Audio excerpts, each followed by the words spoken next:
Hello la fine équipe, aujourd'hui on va analyser la stratégie méta d'une des marques qui dépense le plus de budget au monde. Je parle de la marque américaine Rise Superfood. Oui, je dis du monde, je n'ai pas peur de le dire, cette marque a littéralement tout cassé mesdames et messieurs. Ils ont très peu levé, seulement 2,15 millions de dollars sur 2 tours. Leur croissance est assez violente puisque en 2 ans, ils faisaient déjà 18 millions de CA de dollars et les derniers chiffres qu'on trouve sont autour de 75 millions de dollars, sachant que moi, de ce que j'ai pu entendre dans les bruits de couloir, j'estime plutôt leur chiffre d'affaires autour de 100-150 millions de dollars, donc une croissance fulgurante. La marque s'est lancée en 2020 avec son produit phare, le Mushroom Keto Coffee, un genre de café du futur issu de 6 champignons médicinaux, d'huile MCT et de café arabica. Depuis son lancement, Rise a élargi sa gamme de produits en restant sur le même concept. Les boîtes sont déjà largement consommées, revisitées à base de champignons médicinaux qu'on retrouve dans la gamme du chai, du matcha, etc.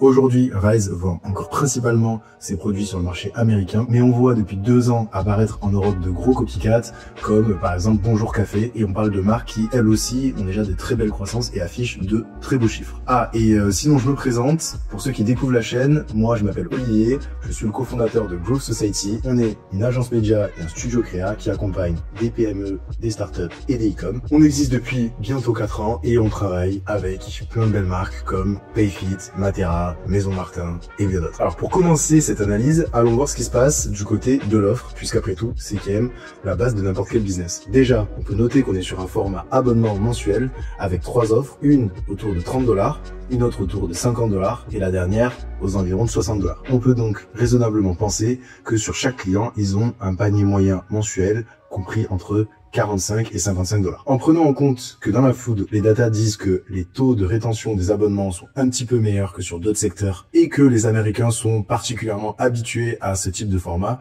je pense qu'on peut de façon assez conservatrice considérer que la durée moyenne d'abonnement des clients est d'environ 12 mois. Avec cette hypothèse, on arrive à une LTV autour de 540 $. En prenant une marge qui est assez classique dans le monde du e-com, c'est-à-dire 70%, on arrive à une LTM qui, elle, serait d'à peu près 380 $.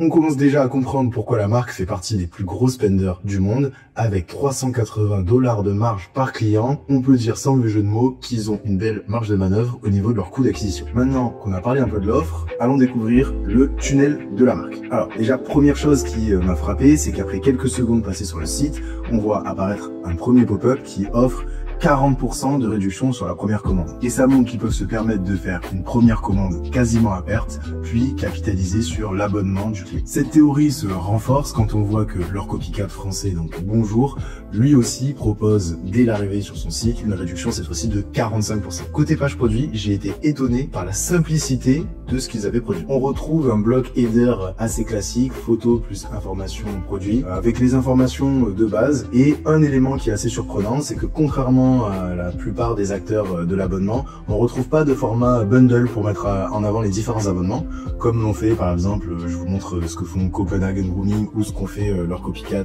Bonjour Café. Eux ont fait le choix de dédier un bloc par offre de leur abonnement, un choix assez peu commun qui peut être intéressant à tester pour les autres e-commerçants qui font de l'abonnement. On a ensuite une section réassurance assez basique, une section qui pousse le satisfait au remboursé et une section How to Use qui explique comment utiliser le produit. Une landing page très courte, pas hyper recherchée, dans laquelle l'offre occupe une place centrale. Il faudra quand même noter un élément qui est selon moi une bonne pratique, c'est la façon dont ils ont utilisé les photos produits. En fait, ils ont utilisé ces photos pour quasiment dérouler le discours d'une landing page. On retrouve une construction avec une image produit, une image bénéfice, une image réassurance et une image ingrédient. C'est quelque chose que je vois un peu sur d'autres e-com mais qui est pas non plus hyper répandu et que j'encourage aussi vivement les différents e-commerçants à tester sur leurs propres produits. Là encore, on voit que c'est une recette qui a été reprise par Bonjour Café et je pense qu'ils ont bien fait de le faire. J'étais un peu sceptique concernant la construction de leur page produit jusqu'à que je tourne sur leur landing page et j'ai compris en fait la logique globale de leur tunnel. En réalité,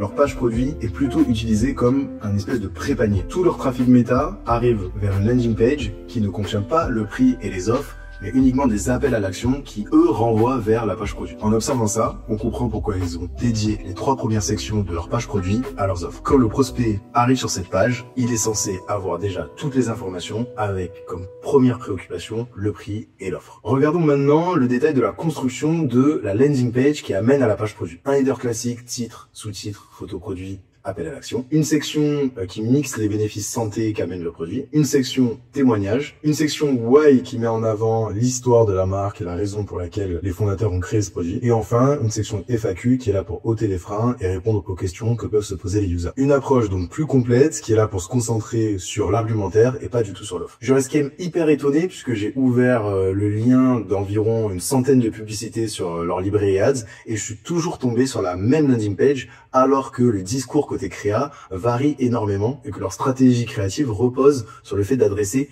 tous les pains santé que résout leur produit. Je trouve ça donc vraiment dommage de ne pas avoir fait le même travail côté landing page pour aligner le discours créa et le discours sur la landing page. Voilà qui me fait ma transition parfaite pour la suite. On va maintenant se pencher sur la stratégie créative. Le premier truc qu'on peut noter, c'est qu'ils envoient quand même un gros volume d'ads à leur DM.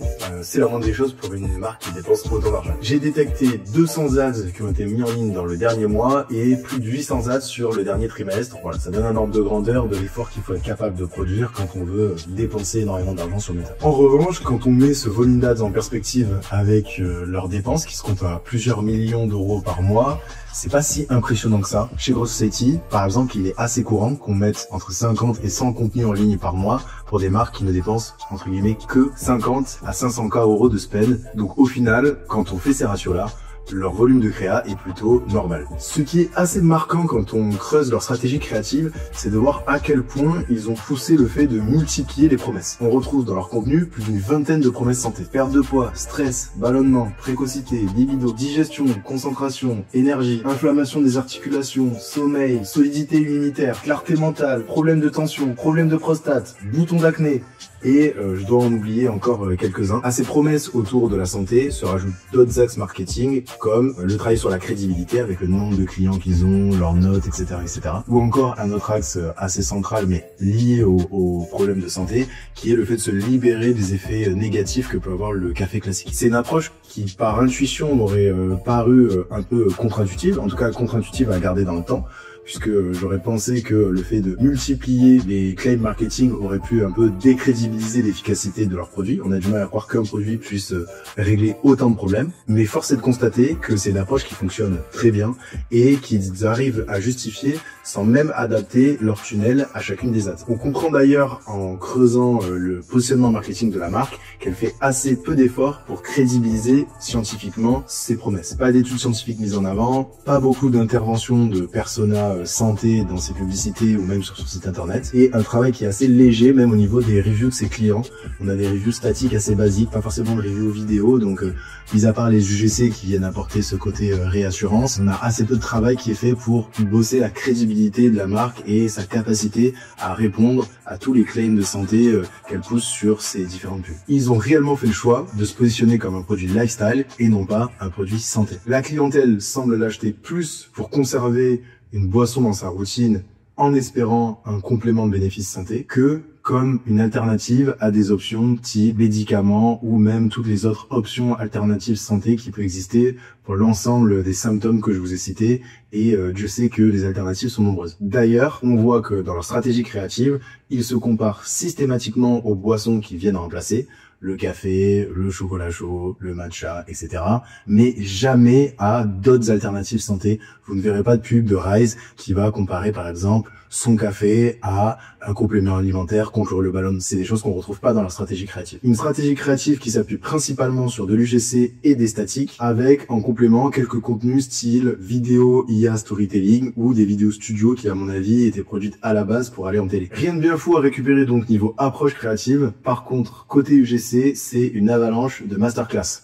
Je vous ai fait une petite sélecta, je vous ai mis le lien en commentaire, donc si vous voulez aller checker 2-3 UGC et les reprendre pour vos inspi, n'hésitez pas à aller voir ça. Voilà, donc si on résume un petit peu l'approche de cette marque pour avoir réussi sur Meta, on a un produit banger. En réalité, l'exécution autour du produit n'est pas exceptionnelle, ce qui montre que le produit à lui seul explique déjà l'ampleur de la réussite de la marque. D'ailleurs, ça se confirme quand on voit les performances des différents copycats européens. Space Good au UK, c'est 4,1 millions d'euros de CA. au bout de 17 mois d'activité. Donc là aussi, une croissance explosive.